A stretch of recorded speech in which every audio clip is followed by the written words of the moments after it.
Good morning, children. I hope you remember me. I am Science Van, and today I'm back with part 2 of your chapter, The Importance of Air. In your previous chapter, if you remember, we had already started reading about nitrogen, which was the most abundant and the first component of your air. Today we are going to study about rest of the components of air. So get ready and let's go. We already know that the oxygen is second abundant gas in nature after nitrogen by 21%. Let's study a little more about oxygen.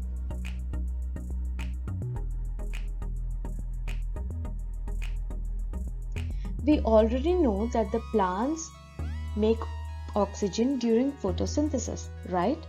But did you know that on Earth, the first organisms to ever learn how to do photosynthesis and make oxygen were phytoplanktons? Yes, phytoplanktons were the first organisms to learn how to do photosynthesis. Even today, phytoplanktons are the largest producer of oxygen on Earth and they live inside the sea. They are microscopic in nature and cannot be seen with naked eyes. You have to only see them under a microscope. How amazing is that, right?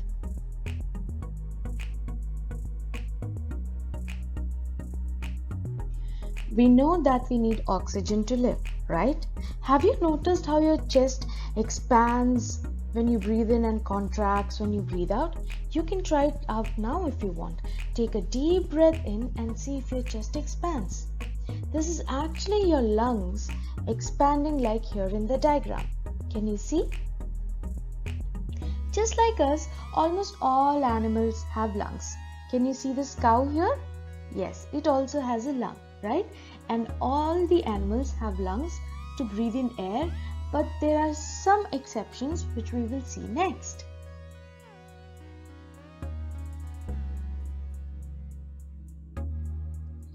Do you remember seeing this picture somewhere?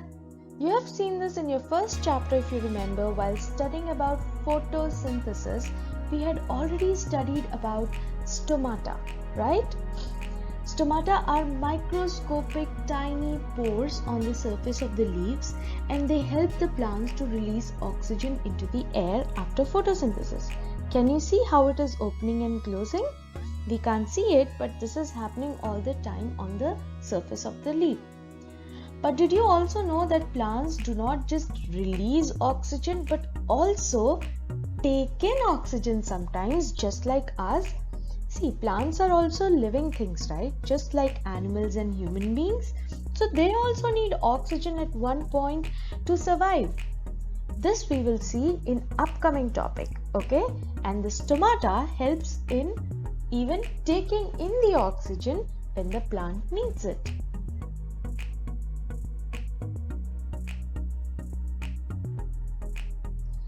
Have you ever wondered how aquatic animals like fish breathe? They take in the dissolved oxygen from water. Can you be inside water and breathe? No, right? What will happen if you try breathing inside water? Please don't try it. It'll hurt because the water will enter your nose and our human body is not fit for breathing inside water. But the fish have special organs called gills. Can you see these? These are gills. These help them to take in dissolved oxygen from water. The fish gulps in the water through its mouth and the feathery filaments. Can you see how it is like a feather, the gill? So the feathery filaments of its gill, which are rich in blood, helps in absorbing the oxygen and send it to the bloodstream. The same way, carbon dioxide is left out by the fish into water through gills as well. How incredible is that? But not all fishes have gills. There are some exceptions like whales and dolphins which have lungs just like us. The whale has blowholes on top of its head. Can you see here? and in this diagram here, right, which acts as its nostrils. Where are your nostrils? These help the whale to inhale and exhale oxygen from air whenever they come out a little out of water. Can you see how the whale is blowing off water here? It is actually exhaling. The air that whale exhales out of its body is very warm. Even we exhale air, it is warmer. Try keeping a finger near your nostril when you are exhaling and feel the temperature of air. Is it warmer than the surrounding air? It is, right? In the same way, when the whale exhales, its warm air comes in contact with the cooler air outside, and the water vapor in its warm exhaled air condenses, and it looks like whale is blowing water when it is just air. How incredible is that, right? You can also imagine it as whenever you are in a cooler climate, like if you go to a hill station, have you noticed how when you exhale or when you talk, it feels like there's smoke coming out of your mouth? But it is nothing but just the warm air from your body coming in contact with the cooler air outside and condensing, and hence you can see your own breath.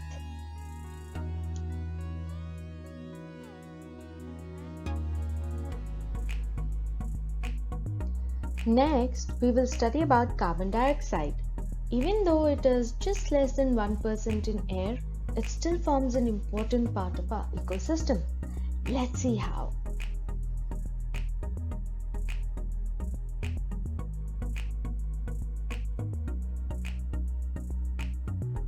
We know that all living things need oxygen and they give out carbon dioxide, right? Are plants are also living things? Yes, right? Hence, the same way, plants also need to take oxygen and give out carbon dioxide to live. But during the day, there is sun in the sky, right? This sun helps the plant to make its own food. So during that process alone, the plant produces oxygen and takes in carbon dioxide. But during the night, is there a sun? No, but there is a moon, right? So when there is no sun, what happens is the plant cannot make its own food. Hence, during the night, the plant is just taking in oxygen and giving out carbon dioxide just like rest of the other living things. But the production of oxygen during the day by the plant is so huge that even if it is breathing in oxygen sometimes, there is abundance of oxygen in the air so that all the living things can breathe in.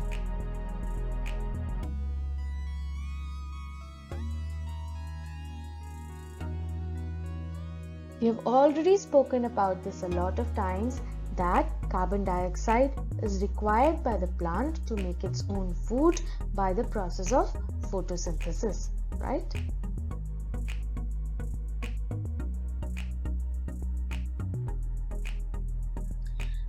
Carbon dioxide is also produced when things burn. Like if you light a paper and burn it, the smoke that comes out of it, a part of that smoke is carbon dioxide.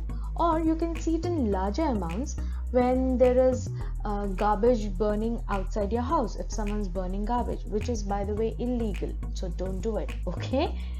Also, it is produced when we burn fossil fuels like coal, kerosene, diesel, petroleum in our automobiles and industries. So if you see, it is like a cycle, okay? The trees eventually die and they get buried inside the earth. After millions of years, what happens is these buried trees turn into fossil fuels like coal and petroleum. These are then extracted by us human beings and purified and used in cars and industries. So even cars are actually burning the petrol. Have you ever gone to a petrol station and filled your car with petrol? So the car is actually burning this petrol inside it and helping your car to run. And as a byproduct, if you've noticed, there's a lot of smoke coming out of vehicles. That is nothing but carbon dioxide.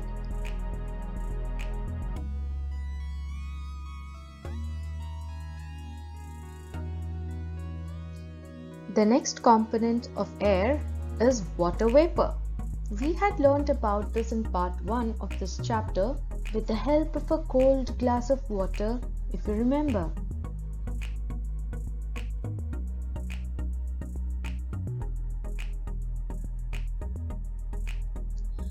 What are the 3 states of water? Ice is its solid state. Water, which you drink or use for other things like bathing, is its liquid state. And the water vapor is its gaseous state.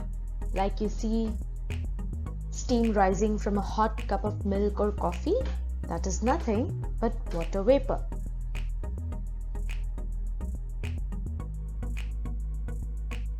Let us do an experiment, okay? Find a plant in your house or even a tree and cover one of its stem with plastic cover, just like shown here. Just tie it at the bottom with a piece of thread, okay? Go and check after a while. Do you see any water droplets inside it? Like this? Where did that come from? Is it water which is evaporating from the stems and leaves of the plant? Yes, it is. This process is called as transpiration. Hence, plant releases water vapor into the air through a process called transpiration.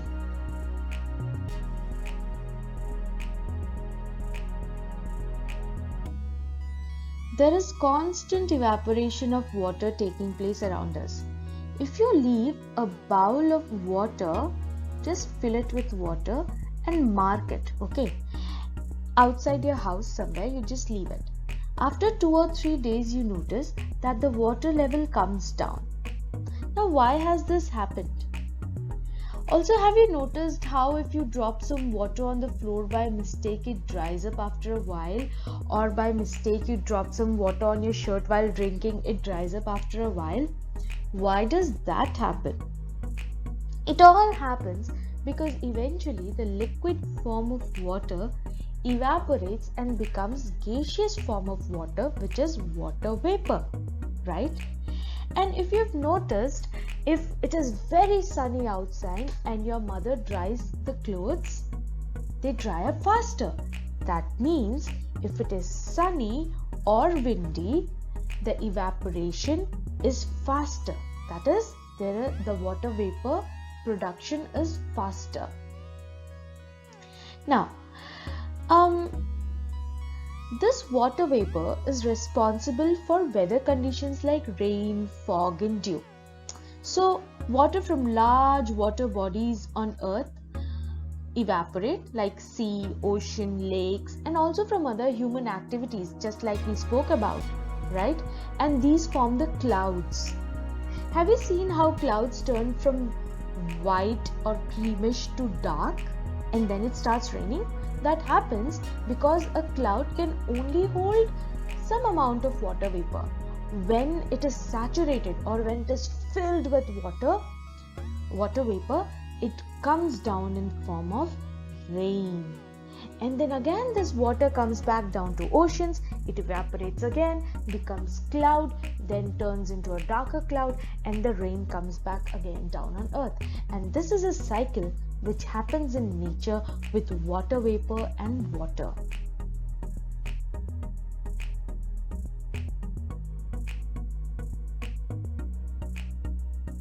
The next component of air is dust. Dust is formed of various things from the surroundings. The dust in your house is different from the dust outside on the road.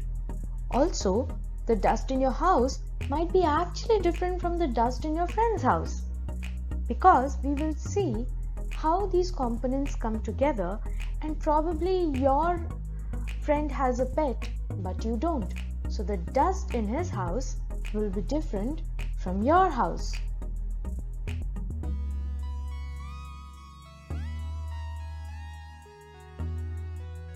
The dust could have pollens shed by flowers.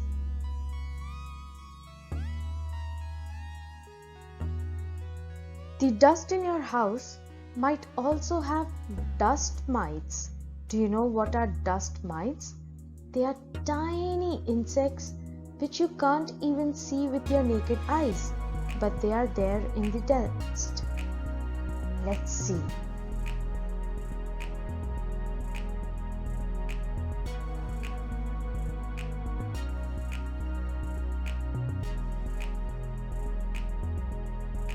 A part of dust could also be the smoke coming out from factories or automobiles, because these contain tiny particles of whatever fuel they are burning.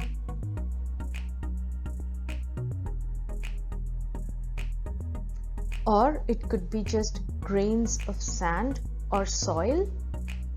You might see this when there's a ray of sunlight coming through your window in the early morning when the sun rises, and you'll see these tiny particles of dust dancing in the air. These are nothing but minerals from soil which are suspended in the air, and you can see them because strong light like sunlight is shining on them.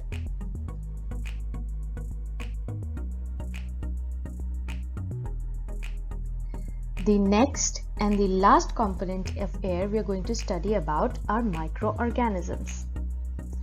These microorganisms are actually so tiny, they are micro in size. They are so tiny that our naked eyes cannot see them.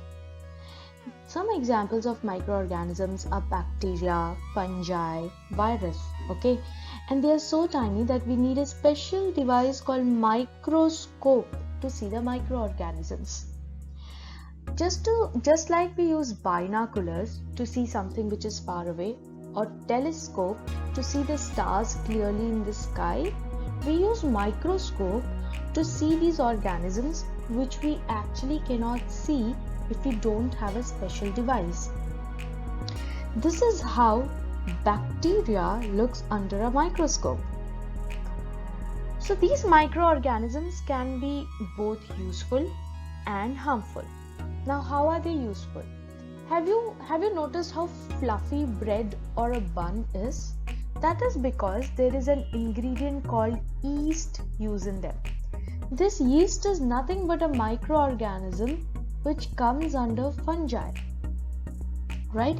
Also, have you noticed how your mother keeps milk with a tiny amount of curd in it outside overnight, and in the morning it sets into thick and yummy curd? That is because of action of lactobacillus bacteria in the curd, which is also very good for your stomach, right? So these are the ways microorganisms can be very useful to us. But microorganisms are the reason why we get most of our diseases. Have you heard how some of your friends might get viral fever sometimes and they are absent for the classes? That is nothing because of virus. Same way, right now we have a very bad virus going around called coronavirus. It is a respiratory virus, that is, it affects our respiratory system, the system which helps us to breathe in air and breathe out air is known as respiratory system.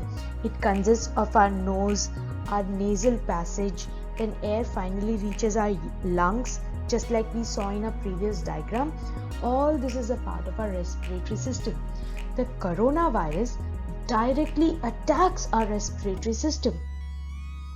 It spreads through droplets generated when an infected person coughs or sneezes like this. Have you noticed when you sneeze and when you keep your hand in front of your mouth, a little bit of your saliva droplets come out? The same thing happens when you sneeze. Even though sometimes you might not feel that your saliva droplets are coming out of your mouth or your nose, they still do every single time. Hence, virus is very dangerous. these saliva droplets, which are very small, get suspended in the air and they transfer from one person to another person through air. Okay, so it is very important that you wear your masks and always cover your nose and your mouth with these masks.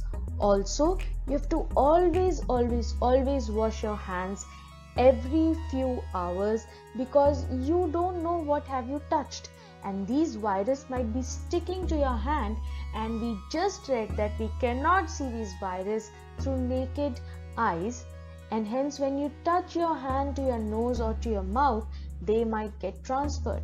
So two very important things to prevent virus, to defeat the virus, is to wear a mask and washing your hands after every few hours. Okay, so we have come to the end of our video today.